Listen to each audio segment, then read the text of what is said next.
Olá, meus amigos, olá, meus irmãos, espero que estejam todos bem para mais um bate-papo sobre a Bíblia. Nós vimos até agora, nos vídeos anteriores, quem é o Bereshit, né?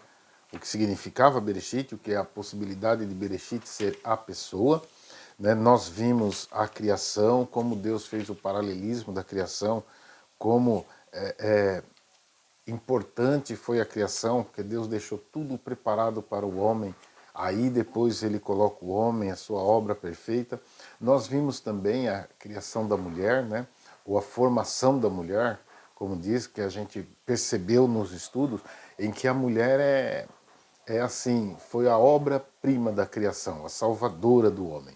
E hoje nós vamos ver, né, algo que não é muito legal, mas precisa estar lá para nós entendermos, que é a queda, a tentação e a queda. Mas muito mais que isso, nós vamos ver a graça de Deus. E para isso vamos chamar a presença do Espírito Santo.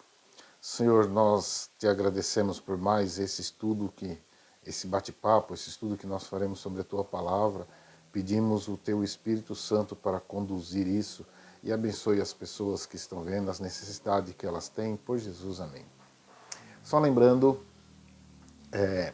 dê o seu like, se inscreva no canal, comente e compartilhe. Se tiver algum pedido de oração, alguma dúvida, pode colocar aí. Hoje o que a gente vai ver é Gênesis 3, tá? Que diz a queda e a tentação. A gente não vai ler todo o capítulo, né? Porque todo mundo já sabe, mas nós vamos discutir algumas coisas, né? Em Gênesis 3, verso 1, começa assim: Ora, a serpente mais astuta de que todas as alimarias do campo que o Senhor Deus tinha feito, e esta disse à mulher: É assim que Deus diz, não comerá de toda a árvore do jardim? E disse a mulher à serpente: Do fruto da árvore do jardim comeremos, mas do fruto da árvore que está no meio do jardim, disse Deus: Não comereis, nem nele tocareis, para que não morrais. Então a serpente disse: Certamente não morrereis, porque Deus sabe que no dia em que comerdes, se abrirão seus olhos e sereis como Deus, sabedor do bem e do mal. Vamos parando por aqui e vamos entender algumas coisas, né?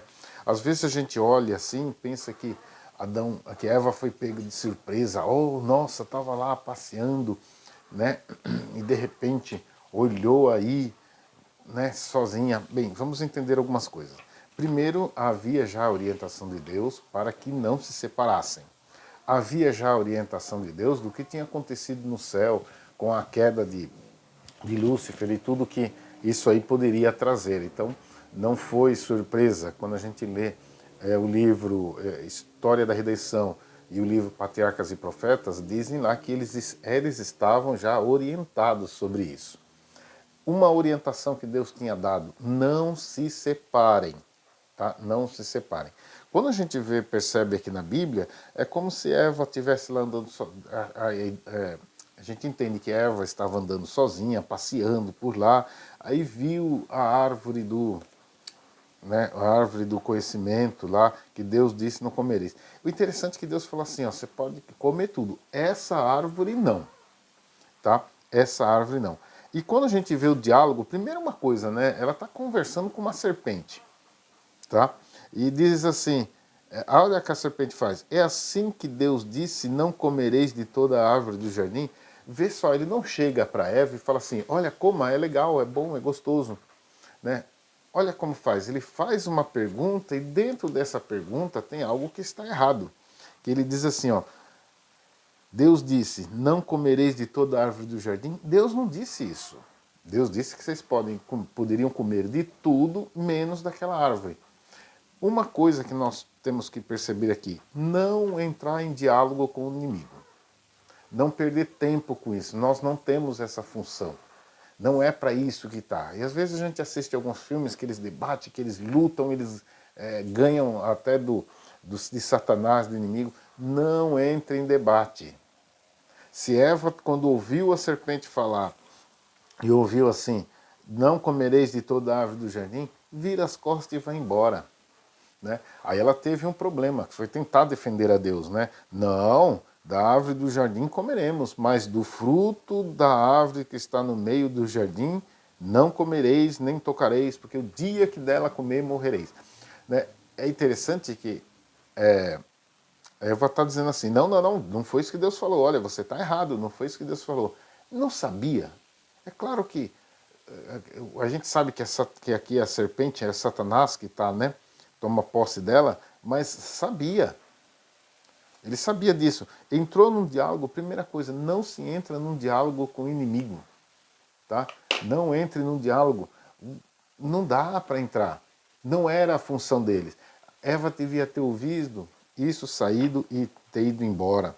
Aí continua a serpente e diz, você não vai morrer. Quando você vê em Patriarcas e Profetas, diz até que ele comeu um pedaço ali. Aí ele continua, porque Deus sabe que no dia em que comereis, se abrirão os olhos e sereis como Deus, sabedor do bem e do mal. É interessante que eles já eram como Deus. Quando a gente vê lá na Bíblia, quando Deus a criação, lembra que a gente viu isso aí que diz assim, façamos o homem a nossa imagem e semelhança. Eles eram semelhantes. Satanás está dando uma promessa aqui que eles já tinham, sabe? Ser semideuses. Vamos ver, hoje a gente tem um monte de filme que quer mostrar como é semideus, as pessoas querem ser como semideus, ter o poder de Deus. Eles eram semideuses, eles eram semelhantes. É interessante aqui que nessa meditação, Maravilhoso Deus, de Edmilson, pastor Edmilson dos Reis, né? Lá no dia 12 de setembro, ele diz assim, de forma sutil, Satanás, né, ofereceu duas perspectivas para Eva, a imortalidade e a semelhança com Deus. E o irônico é que eles já tinham. Eles já tinham isso. Eles já possuíam as duas. Tá? E uma coisa que a gente nota, Satanás nunca oferece para você algo melhor do que aquilo que Deus está te dando. Nunca. Satanás não oferece. Hoje, às vezes, ele fala, não, tenha saúde, tenha não sei o quê, aí promete um monte de coisa. Tenha felicidade no lar, aí as pessoas saem casando, separando, casando, separando. E a felicidade está ali. Se você seguir direitinho o que a Bíblia diz, lembra que eu falei para vocês logo no primeiro vídeo, porque eu acredito na Bíblia, que diz aqui, se todo marido amasse sua esposa como Deus falou, você teria um casamento perfeito. Se toda mulher respeitasse seu marido, você teria um casamento perfeito. Se os filhos respeitassem o pai, se o pai respeitasse não provocar a ira dos teus filhos, se o empregado trabalhar como se trabalha a Deus, se o patrão tiver um coração movido pelo Espírito Santo e não e ter consciência do trabalhador, do que é das necessidades do trabalhador, a gente teria um mundo perfeito. E isso Satanás está prometendo, mas Deus já dá isso há muito tempo, tá? Eles tinham isso, tá? Então Satanás nunca oferece para nós algo melhor do que Deus está dando. Ele às vezes só trabalha com algo que Deus já deu. Tá? Satanás não cria nada, gente. Então ele vem aqui, olha, ele prometeu, vocês serão como Deus. Eles já eram como Deus. Adão e Eva já era, não tinha nada o que se interessar nisso aqui. E aí às vezes a gente fala, nossa, mas quando a gente continua a leitura, né, a gente vê aqui que no verso 6, e vendo a mulher que aquela árvore era boa para se comer, Gênesis 3, verso 6, tá? Para se comer, agradável aos olhos, e árvore desejada para entendimento, tomou do seu fruto e comeu, e deu também ao seu marido, e ele comeu com ela, e foram abertos os olhos, e ambos conheceram que estavam nus, e cozeram folha de figueira. Por que esse pecado foi tão agressivo, né? Porque a gente fala, nossa, comeu uma fruta só, por que é tão agressivo? Pelo seguinte, primeira coisa, esse pecado demonstrou desconfiança em Deus. No livro Educação, página 16, diz assim, foi a desconfiança da bondade de Deus e a descrença em sua palavra e a rejeição em sua autoridade que fizeram nossos primeiros pais transgressores. O que é que eles fizeram? Não confiar em Deus. Gente, Deus descia para conversar com eles. A gente viu na aula, no estudo passado, no bate-papo passado, que esse Deus que descia era Jesus. Então Jesus descia para conversar com eles todo na virada do dia. Então todo dia eles tinham uma conversa com Deus. E isso aqui mostrou desconfiança, mostrou não a descrença na palavra de Deus. E outra coisa, o pastor Edmilson, ele fala nessa lição, nessa meditação, 12 de setembro, tá? Que ele diz assim: aquele não foi um pecadinho, mas o maior pecado cometido. Ninguém é capaz de cometer um pecado tão grande. Por quê? Ele fala assim: hoje nós somos pecadores, então qualquer pecado que eu cometa não muda a minha natureza. Eu sou pecador. Qualquer pecado, você pode pensar no pior pecado que há, não vai mudar a minha natureza. Tá? Mas o pecado de Adão e Eva mudou a natureza deles. Mudou. Eles eram santos, eles eram perfeitos. Eles não tinham maldade. Quando eles pecaram, eles perderam tudo isso. Eles perderam a santidade, eles perderam a perfeição. Então, a natureza deles mudou. Por isso que esse pecado é tão ofensivo a Deus. Tá? Descrença em Deus, desconfiança na palavra dele e a mudança da própria natureza humana. Por isso que foi tão terrível. Só que a gente não para só aí. Como eu falei para vocês, há a graça. Né? A graça. O que aconteceu aqui? O homem quebrou uma aliança, quebrou um relacionamento. O homem rompeu esse relacionamento com Deus. Tá? E a primeira coisa que ele faz é fugir. Porque quando a gente vê aqui no verso 7, no verso 8, diz assim, ó. No verso 7 diz que foram abertos os olhos, tá? E aí eles viram que estavam nus. E aí cozeram folha de figueira, tá? Para se vestir. No verso 8 diz assim: e ouviram a voz de Deus que passeava no jardim pela viração do dia e esconderam-se Adão e sua mulher da presença de Deus entre as árvores do jardim. Então a primeira coisa que o homem faz quando ouve a Deus é fugir. Ele foge de Deus. E é interessante que no verso 9, Deus fala assim: e chamou Deus a Adão e disse: onde estás? É interessante, Deus não sabia. Deus não sabia onde estava o homem. Então por que Deus fez a pergunta: onde estás? Né? Às vezes aqui o relacionamento de Deus é que nem quem tem filho pequeno já sabe. Às vezes brinca de esconde-esconde. Você sabe onde está a criança. Você sabe onde está o filho. Aí quando você vê, você faz: oh, onde você está? Né? Deus podia ter aparecido e falado: Adão, você, olha o que você fez, que besteira que você fez. Olha, eu falei para você não fazer isso, Adão e Eva. Falei para vocês para não fazerem isso e vocês fizeram. Mas por que Deus pergunta: Adão, onde estás? Aí continua, você vê que há outras perguntas, né? Depois no verso 10, no verso 11, Deus diz assim: quem te mostrou que estava nu? Porque Adão fala: não, a gente percebemos que estava nu e fugimos da tua presença, né? Quem te mostrou que estava nu? Comeste da árvore que ordenei que não comeste, né? Aí no verso 13, depois que Adão diz: ó, foi a mulher que tu me deu, né? Ele diz assim: a mulher, por que fizeste isso? É interessante que Deus faz perguntas que ele sabia a resposta. Mas por que ele faz a pergunta? Quando ele pergunta a Adão: onde você está? Comesse do fruto que fizesse. Primeira coisa, ele está levando a uma reflexão. Tá? Leva a reflexão. Por que você fez isso aí, Adão? Já pensou no que você fez?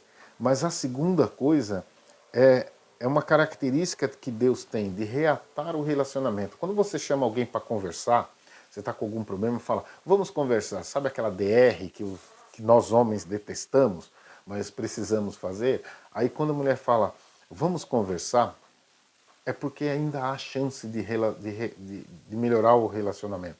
Todo homem faz, todo casal faz isso. Todo amigo que tem problema faz isso. Vamos conversar, vamos bater papo, qual é o problema?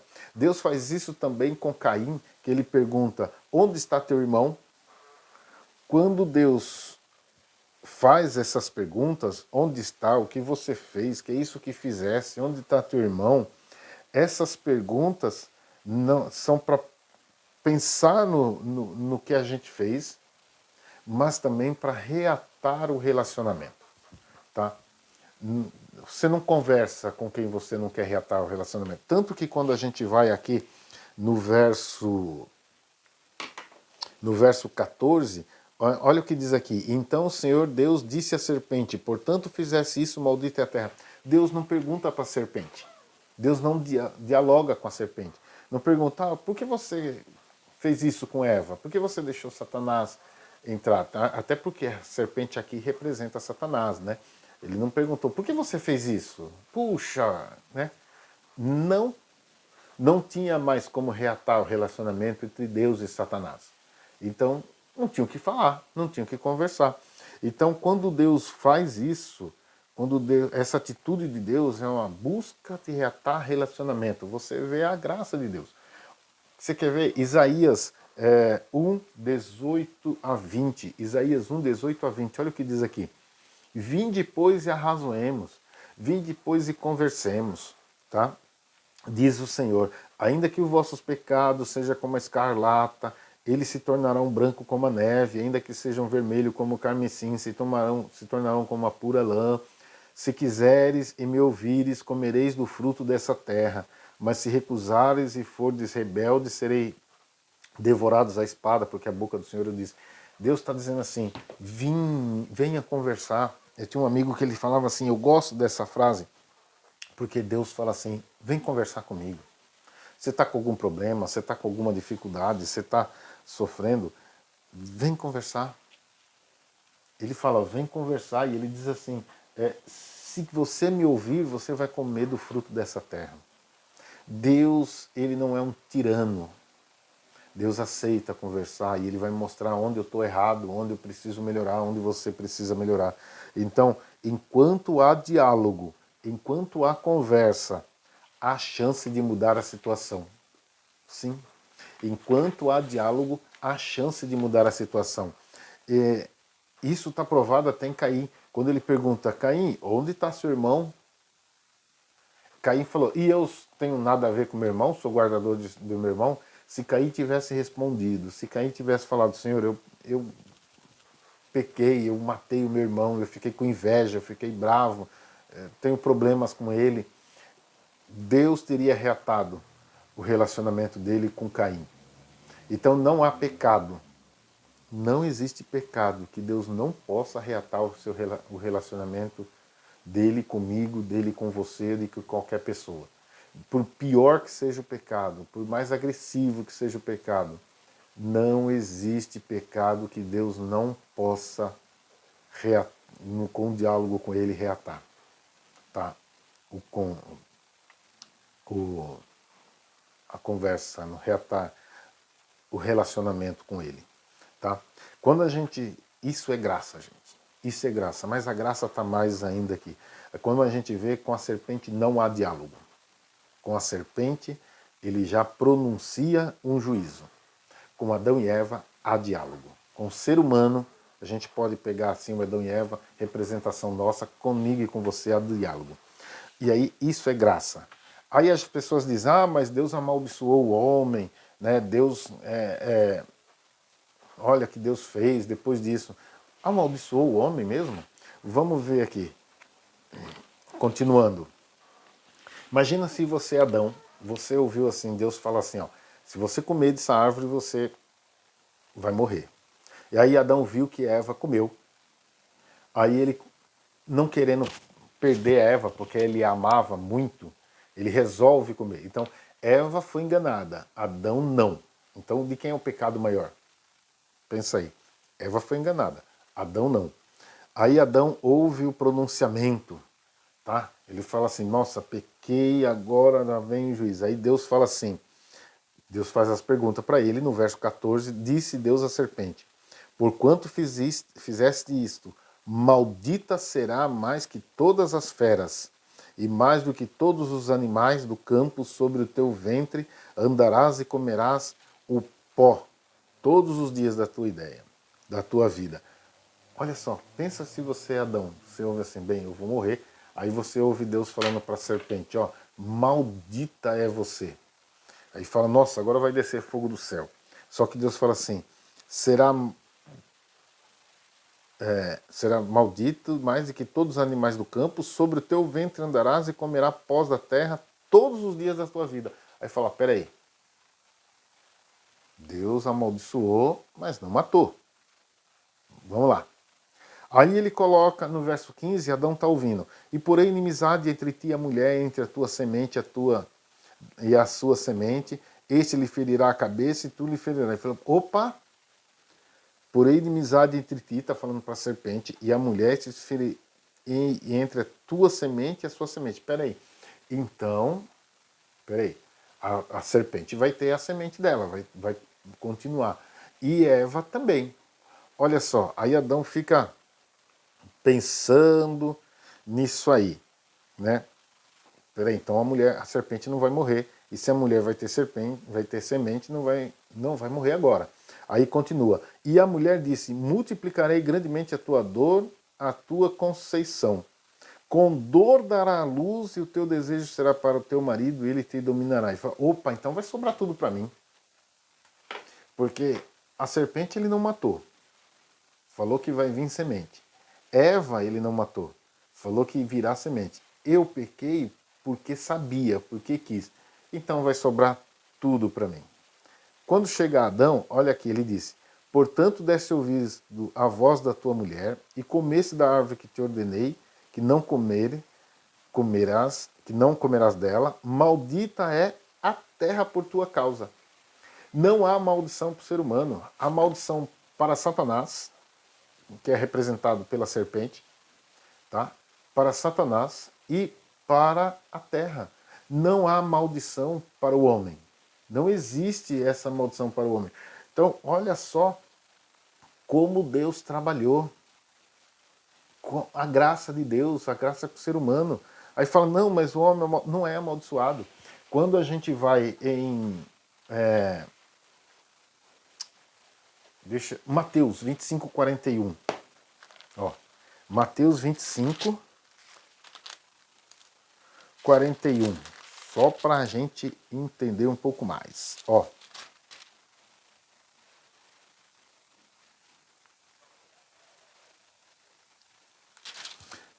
Aqui. Olha o que diz. Então o rei dirá também aos que estiverem à sua esquerda: apartai-vos de mim, maldito, para o fogo eterno preparado para o diabo e seus anjos. O fogo eterno não foi preparado para o ser humano. Foi preparado para o diabo e seus anjos. Quando a gente vai em 2 Pedro, lá está dizendo que o fogo eterno virá destruir a terra. É claro que as pessoas que não se separarem do pecado irão morrer, tá?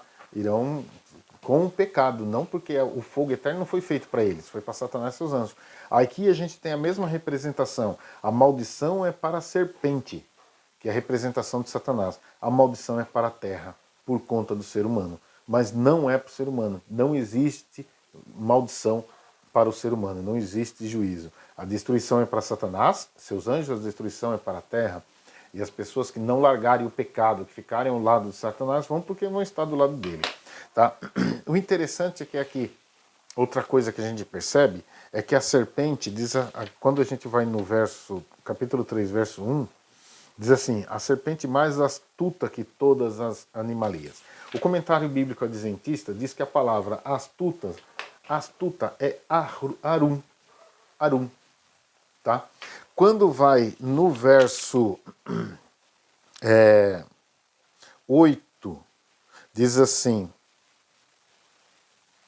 eu ouvi a voz do Senhor, 8, o verso 10 diz assim: e disse Deus: ouvi a tua voz soar no jardim e temi, porque estava nu e me escondi. Aí Adão está falando que estava nu.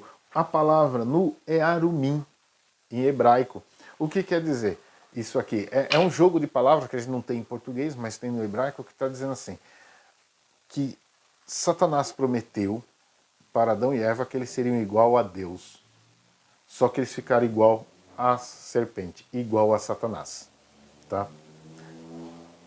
A maldição era para serpente, para Satanás. Só que o ser humano, que queria ser igual a Deus, ficou igual ao inimigo. Tá? Nesse trocadilho de palavra. Mas sabe o que é maravilhoso? Maravilhoso é que Deus não para só nas coisas ruins. Aqui a gente vem também para a graça, mais um ponto da graça. Quando a gente vai aqui, ó, Deus fala assim, multiplica, quando ele fala para a serpente, tu lhe ferirás a cabeça, verso 15, porém inimizade entre ti e a mulher, entre tua descendente e a sua semente, essa te ferirá a cabeça e tu lhe ferirá o calcanhar. Já estava previsto a presença de Jesus. Tá? Já estava falando assim, calma, tem um Salvador, eu tenho um plano para a redenção. Eu falei para vocês, Deus não é pego de surpresa, Deus não raciocina. Deus já tem o plano A, B, C, ele já sabe o que ia acontecer. Por que Satanás levou o homem ao pecado? Pelo seguinte, ele pensava assim, se o homem pecar, Deus tem que alguma coisa ele vai ter que fazer. Ele falou que se pecar vai morrer. Então, o que acontece? Se Deus mata o ser humano naquele momento, que era o que o ser humano merecia, Satanás ia dizer para o universo, tá vendo? Deus é injusto. Olha só, eles comeram, eu enganei eles comeram, Deus é injusto. Deus não é alguém justo. Vocês só que servem a um Deus tirano. Se acontecesse de Deus perdoar o ser humano, Satanás ia dizer, tá vendo? Deus não cumpre a sua lei. Deus é frouxo. Se ele perdoou Adão e Eva, ele tem que me perdoar. É obrigação dele. Mas o que Deus fez? O que Deus fez? Deus tinha um plano da salvação. E o plano, quando ele diz aqui, tu lhe ferirás a cabeça, este te ferirá a cabeça, tu lhe ferirá o calcanhar, é Jesus. Tá? Tanto é representado que aqui diz o seguinte, no verso 21, que diz assim, e fez o Senhor Deus a Adão e a sua mulher túnica de peles e o vestiu. Tem gente que fala assim, ninguém morreu. Deus falou que ia morrer, ninguém morreu. Morreu sim. O cordeiro morreu. Morreu aqui para fazer roupas para Adão e Eva. Você vê como é interessante. É sempre Deus que age. É sempre Deus que busca. É sempre Deus que vai atrás da salvação. Nunca é o ser humano. Quando Adão pecou, foi Deus que perguntou, onde você está? Ele estava escondido. O que Adão fez? Com a sua total sabedoria, fez vestimentas com folha de figueira. Deus trouxe a vestimenta, que é uma representação também da vestimenta que Deus traz a nós, nos justificando. Quem morreu? Adão e Eva não morreu, o cordeiro morreu, porque esse cordeiro representava Cristo. Por isso que quando a gente olha todo o processo, tinha um santuário, sempre tinha o sacrifício do cordeiro. Esse cordeiro representava Cristo. E aí quando chega lá na frente, João fala, o Cordeiro de Deus que tira o pecado do mundo, que é Cristo. Tá? Então quando Adão e Eva pecou, Deus já tinha o plano da salvação pronta. E esse plano partia de Deus, do próprio Deus, o Jesus Cristo, o Criador, o Bereshit, se tornar homem. Por que se tornou homem? O homem pecou, o homem tinha que pagar. E aí, para que o homem pagasse, mas o homem não podia pagar, porque não tinha como, não tem como eu pagar pelo meu pecado, Jesus se transforma em homem, Deus se transforma em um ser humano. Deus não pode morrer, mas Deus entrega a sua vida como substituto do meu pecado, da minha. Então, olha só que coisa linda. Deus vai se prender, Jesus vai se prender ao corpo humano, Deus vai se prender ao corpo humano, a eternidade, para dizer assim, paguei pelo William, paguei meus pecados pelo William, por você que está vindo, ouvindo aí. Né? Essa é a maravilha da graça. O homem pecou, o homem errou, Deus veio atrás, Deus procurou, Deus trouxe o plano da redenção, que era um plano que não tinha como. Satanás ficou surpreso. O plano da redenção de Deus não alcançava Satanás, mas redimia o ser humano. Então Satanás não podia acusar Deus de não cumprir. Ele podia, não matou Adão. Não matou, mas já tinha um plano da salvação. que era entrega do... Por isso que Paulo fala assim, ele é o Cordeiro de Deus morto desde a fundação do mundo. Quer dizer, antes que o mundo fosse feito, Cristo já tinha se colocado no lugar do homem, tá? Então, Deus não deixou barato, como diz, não fez vista grossa. Ele simplesmente entregou seu filho para isso. Por isso que Deus amou o mundo de tal maneira que deu o seu filho, tá? Lá na fundação do mundo. E aí a gente continua no verso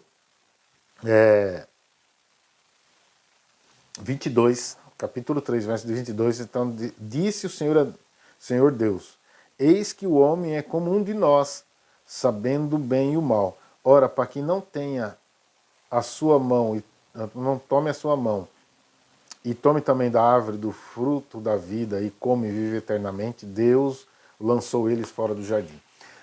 O que significa isso? Tem gente que olha e fala assim, Satanás estava certo, eles ficaram conhecendo, ficaram que nem Deus. Não é isso não. O que Deus está falando aqui, que ele está falando com a Trindade, né? Porque ele fala assim, como um de nós. Vê que Satanás diz ali que ia ser que nem Deus. Aí Deus fala, está como um de nós. Esse um de nós, não sabendo bem o mal, não é que ficou mais inteligente, Adão e Eva, nossa, ficaram, né, com a sabedoria de Deus. Eles iam saber o resultado do pecado. Deus sabia o resultado do pecado, até por ser Deus, e também pelo que aconteceu com Lúcifer. Tá? Aí Deus fala assim, que Adão e Eva passaram a ser conhecedor do resultado do pecado. Tá? Por isso que ele tirou, porque senão imagina o ser humano, às vezes a gente olha e pensa, né, mas a morte é uma bênção, porque imagina alguém com câncer vivendo eternamente. Imagina você viver eternamente e ver seus amigos, ver o mundo do jeito que está, ver amigos morrendo, ver... Deus é maravilhoso, tá? Porque essa morte é um sono, é um hiato. Deus irá nos trazer de volta ao paraíso, de volta à vida eterna.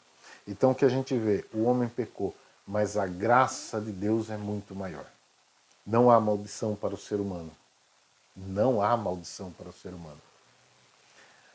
Deus teve um plano que redime a mim e a você.